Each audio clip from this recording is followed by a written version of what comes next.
होता जेव्हा अख्खा भारत देश मुघलांच्या गुलामीत वाकला होता, तेव्हा याच महाराष्ट्रातल्या काटकुळ्या काटक मराठी माणसांनी दख्खनच्या पठारावरून पहिल्यांदा स्वातंत्र्याची हाळी दिली.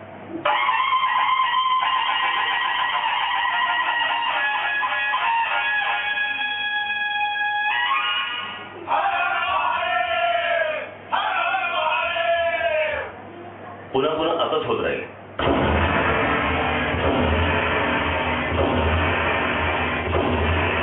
इंग्रजांच्या गुलामीत राष्ट्र पुन्हा जखडलं तेव्हा पुन्हा महाराष्ट्र त्याच तेजाने उभा राहिला आणि स्वराज्याचा संजीवन मंत्र देशभर पसरला.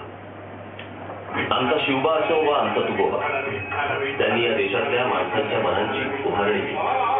स्वातंत्र्य, समता या मूल्यांना देशातल्या माणसांच्या मनावर ठेवलं. महाराष्ट्राने देशाला अपार विचार वैभव तर दिलंच, पण सोबत समृद्ध कृती परंपरेचा वारसा सुद्धा दिला. भूगोल असो वा इतिहास असं काहीच नाही जे महाराष्ट्राच्या कवेत नाही.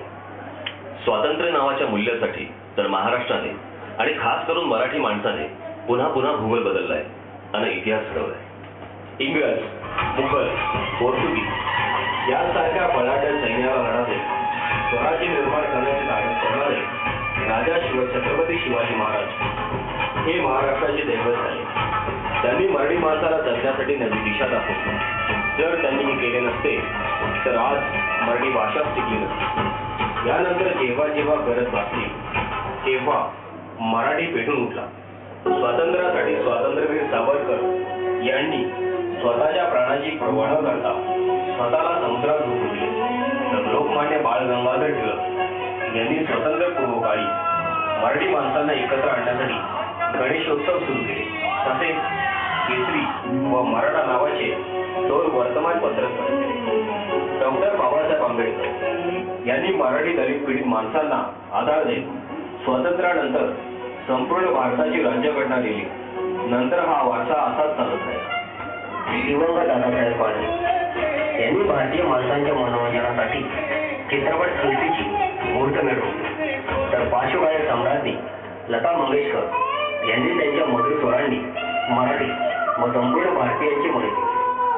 श्रीमती प्रतिभाताई पाटील या भारताच्या पहिल्या राष्ट्रपती बनल्या व सर सचिन रमेश तेंडुलकर यांनी भारतालाच नाही तर सर्व जगभर आपल्या मराठी माणसाचे व महाराष्ट्राचे नाव प्रसिद्ध केले.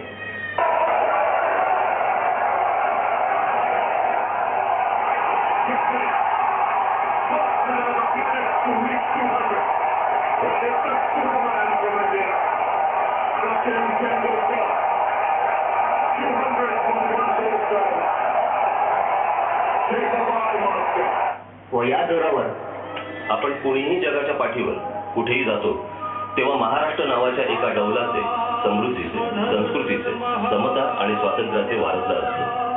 ही ओळख आपल्याला महाराष्ट्राने आणि मराठी भाषेने दिलेली असते. ज्ञानदेवांपासून ते तुकारामांपर्यंत आणि गाडगेबाबांपासून ते तुकडोजी महाराजांपर्यंत अनेकांनी या अंजन कांचन करवंदीच्या महाराष्ट्राच्या दऱ्याखोऱ्यातून पसरलेल्या मराठी भाषेच्या परंपरेला समृद्ध आणि अर्थपूर्ण बनवले.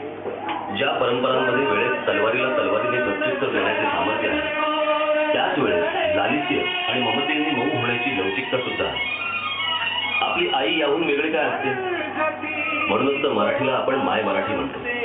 आणि या माय मराठीचा कोणीही सुपुत्र जगाच्या पाठीवर कुठेही या महाराष्ट्राच्या सर्व समृद्ध परंपरा घेऊन गेला आणि आपण कोण हा प्रश्न औचित्यपणे समोर आला तर आपसुकच उत्तर देतो, मी मराठी.